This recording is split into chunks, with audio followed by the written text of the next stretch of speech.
Right now at 10, Irish fans from all over the country gather at Notre Dame Stadium. I'm Mario Gonzalez, and I'll show you the excitement of fans for the Notre Dame football blue and gold game. Plus, we got to fix this because this isn't Notre Dame. Notre Dame Stadium has a big surprise for next season that won't go unnoticed. And oh my God, we got so sick. I mean, like a stomach virus that I've never had before. Nearly 350 aboard a cruise ship are sick at sea. All that plus your guaranteed forecast. The news starts right now. This is Fox 28 News at 10, when you want it. First on Fox, the Notre Dame football team makes its 2014 debut, and fans made the trip to cheer them on. Good evening, everyone, and thank you for joining us. I'm Faran Fronczak. Amanda Fay has the night off. It may be just a scrimmage, but thousands made their way to Notre Dame Stadium for the blue and gold spring football game. Fans were more than excited to tailgate and watch some Fighting Irish football. Fox 28's Mario Gonzalez was on hand to see what the atmosphere was like leading up to the game. Faran, I met some fans from Ohio, New York, Virginia. So what I'm getting at is people are ready for some Notre Dame football. And after talking to a number of these fans, the game and weather couldn't have made for a better day. Beautiful weather. Haven't been to a game with weather this nice since I was in college here. We've all in the Midwest had a long, hard winter, probably across the country, but it's a nice day. It's one of the nicest days we've had for a blue-gold game. It wasn't just these Notre Dame grads who were taking in the blue-gold game experience. It was parents with their children decked out in Fighting Irish gear. And everyone taking advantage of the weather. Hundreds were out grilling burgers and tossing a football around. Because as sophomore Jack McGarrah and Notre Dame grad Mike Carpenter say, the game is more than just a scrimmage. It's just for the fans to see, it's for the coaches to see. It's something we can all experience together, and I think it brings us closer together as a school. You know, it's just getting out here and, you know, just kicking off another Notre Dame season. It's awesome. It's all about friends, family. I mean, that's what Indy's all about. After the women's basketball team's loss on Tuesday night, the spring game might just be what the Notre Dame Irish fans need to lift their spirits. I think Tuesday was rough. You know, we were a bit disappointed. The girls have been, you know, the bright spot of the winter. But I think the football kind of helps everybody get over it and get back into being, you know, Notre Dame. With people traveling from all over the country and fans camping out hours before kickoff, it poses the question, what's the experience of a Notre Dame fan like? It's hard to describe to people the passion of Notre Dame in football, and I would encourage people to come out and see it.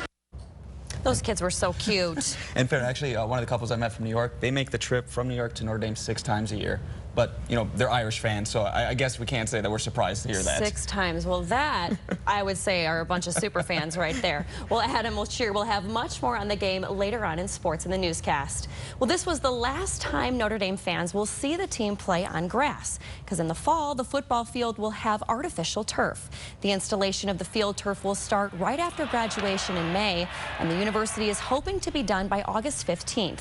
Director of Athletics Jack Swarbrick says for the past 2 years, they've moved graduation ceremonies to the stadium, which has made it difficult for the university to keep up the natural grass field. A lot of fans were coming up to me saying, you know, it's time. We got to fix this because this isn't Notre Dame. And they're right. It's, you know, just the field today, on the 10-yard line, there was a 4-inch crater. That's dangerous. That's bad. And this is not the first athletic field to get turf at Notre Dame. There are plenty of other fields that have field turf, including the baseball field that is getting turf installed right now. Well, let's check in with Chief Meteorologist Courtney Jorgensen with a look at our weather. Now, Courtney, beautiful day today. Please tell me this weather will continue. I can't give you good news all the way, but at least outside right now, temperatures are still really warm. Take a look. We're in the 60s still at this hour, 68 degrees right now in South Bend. The rain showers, though, stayed off to the north. That really helped to keep us dry through the day today and still going to stay warm overnight tonight. Temperatures only dropping to around 60 degrees. I'll let you know how long these warm temperatures will be hanging around for coming up in just a bit. All right, thanks, Courtney. 9 people were involved in a 2-car crash in Berrien County today, including 4 children. The crash happened around noon near the intersection of Park Road and Meadowbrook Road in Brainbridge Township. Police say 26-year-old Rachel Tabby collided with 33-year-old Rocio Sandoval, who was driving a van. Police tell us both vehicles hit each other, then the van rolled over. There were 8 people inside, including 4 children. Some victims were airlifted to a local hospital and are in critical condition tonight. Police tell us the accident is still under investigation. Funeral services for 2-year-old Jonathan Swovlin Jr. will be held tomorrow. The toddler was killed Wednesday while he was playing outside in the 100 block of Camphouse Street. Investigators say an argument between two rival groups that started a block down from the home ended in gunfire where the toddler was an innocent bystander. Funeral services will be held at the Palmer Funeral Home on South Michigan Street tomorrow from noon to 1 p.m. with services afterwards. St. Joseph County Metro Homicide has reported the man who broke into a house and was stabbed by the owner is now dead. Friday morning, police say 35-year-old Mario Kynes walked past the house on the 600 block of Portage Avenue. He was invited in by the owner, where police say they partook in illegal drug activity. Police say the woman told Kynes to leave, where upon leaving, he forced his way back inside. Police say the woman was sexually assaulted but managed to fight off Kynes by stabbing him in the chest. He was taken to a local hospital where he was taken off life support today. The woman was released without being charged with any crime in this case. Australia's Prime Minister says officials have narrowed the search zone for the missing Malaysian jetliner. He says they are very confident that the underwater signals they have heard are from the plane's black box recorders. Flight 370 vanished 5 weeks ago on a flight from Malaysia to Beijing. Search crews are racing against time because they say batteries powering the recorder's locator last only about a month. They say it will be hard to find the devices if the batteries fail because the water in the area is 15,000 feet deep. Viral outbreaks in several cruise ships lately have passengers and crew members feeling under the weather. Fox correspondent Scott Thompson has the latest. Oh my God, we got so sick. I mean, like a stomach virus that I've never had before. The Centers for Disease Control and Prevention are investigating 3 suspected norovirus outbreaks on cruise ships. Royal Caribbean's Grandeur of the Seas saw 2 of the outbreaks on back-to-back tours. The third was on Princess Cruises' Crown Princess. More than 350 people aboard the ships were affected, suffering numerous symptoms, including vomiting and diarrhea. Going down the hallways, you could smell a reeking smell. It was gross. According to the passengers, crew members were doing their best to try to prevent further spread of the virus. They were trying to keep everything clean with sanitizing hand cream and stuff like that, but it just wasn't enough. They're constantly cleaning our hands. Okay. You couldn't even pick up your own drink. They had to hand you your drink. Norovirus is highly contagious and can be picked up through contaminated food or water or by touching contaminated surfaces. We have so many people together in a closed environment, eating in the same place. That's why you see it. CDC officials are collecting specimen samples from both ships to send to their lab for testing. I'm Scott Thompson reporting. Despite the outbreak on its 2 previous voyages, the Grandeur of the Sea has already departed again for a 7-night cruise to the Bahamas. Well, coming up, one group is rebuilding not only homes, but the lives of some in Michiana. And Adam Shear will take us inside Notre Dame Stadium for some blue and gold game highlights and how next year's team is stacking up. That's all coming up on Fox 28 News at 10, when you want it.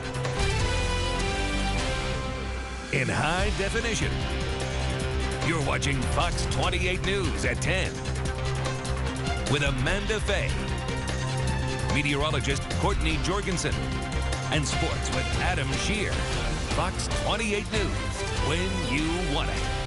Closed captioning on Fox 28 News is brought to you by Scooter Warehouse, your local home medical provider. Caring you can count on. You're watching Fox 28 News at 10 with Amanda Fay. It was the perfect weather to get out and do some work today, and that's exactly what students, faculty, and staff from St. Mary's College did this afternoon. The Rebuilding Together program is a community-driven effort that paints and cleans up the homes of elderly people with disabilities or low-income residents. This is the 9th year St. Mary's has been involved in the project. Today, volunteers were at the home of Lynn Joyce Dolson in South Bend. When I came out and saw all the girls, the only thing I could think was girl power. And it's just it's wonderful, and I think I'm going to end up sleeping in my car tonight so I can see the house when the sun comes up. The St. Joe County Rebuilding Together chapter has improved nearly 700 homes since it started in 1989. Well, hundreds of children made a mad dash in hopes of filling their buckets with sweet treats from the Easter Bunny. Kansas Governor Sam Brownback hosted the 2014 Easter egg hunt at Cedar Crest. The hunt featured 4 age divisions, and organizers hid candy-filled plastic eggs throughout the lawn in the front of the Cedar Crest home. And now, here's your Fox 28 News 5-degree guarantee. And it was a great day to be outside here in Michiana. And I'm back their way here into Michiana. Courtney, I just packed up all my winter sweaters, and now I have to unpack them all again. I'm sorry. Well, plus she gives me 41 on my birthday on Tuesday and saves the 62 for herself on her birthday Thursday. I've been watching it all week long. And what kind of gift is that? It's my birthday. I'm the meteorologist. I don't know. Well, you had a pretty busy day today. Yeah, it was nice out at the spring game. Lots of NFL players out there, but they weren't the only NFL players in town today. Nathan Palmer, he was back in Elkhart. We'll talk a little bit about what he had going on when we get back. He finished 10th today. I believe that's his highest finish so far this year. And Adam, no words can express how excited we were to see them wave that white flag tonight. Yeah. We've been waiting. We've been waiting quite a while. But it was NASCAR. Everybody loves NASCAR. Yeah, I'm not going to say it was pretty exciting tonight. Thanks so much, Adam. Well, Courtney has another look at your forecast when we come back. Stay with us.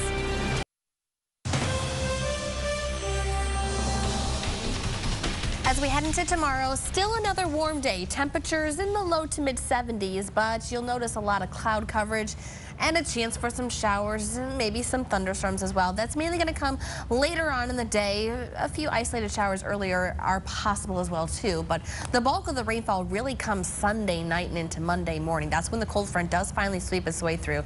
Temperatures will be dropping as we head through the day on Monday, and so a daytime highs only in the mid 40s or so.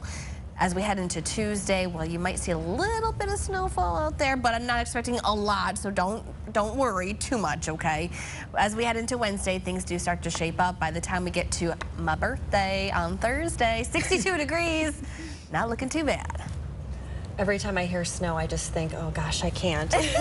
But Courtney, this is great news for you. Finally on Fox tonight, it may seem a little cheesy, but many are celebrating National Grilled Cheese Day. Yes, that's today. Isn't there something so comforting about this tried and tested staple? It truly is a versatile meal. Just throw together any cheese, bread, and spread that you like for the perfect sandwich. Dressed up or dressed down, it's delicious either way. You know what was cheesy is the way that you introduced that. Oh, I think I've had grilled cheese from every single restaurant in town. I've had their grilled cheese. Really? I love grilled cheese. That's impressive. Wow. I'm obsessed with grilled cheese. Have you had grilled cheese from Taco Bell? No. Well, Taco Bell. Well, you've had a quesadilla. It's cheese roll-ups and their quesadillas. Well, there you go. It's the same thing. Oh my gosh. Taco Bell, we have a new idea for you besides your new breakfast. Well, that's our time for tonight. You have all your news, weather, and sports an hour earlier with Fox 28. Thanks for joining us. Have a great night.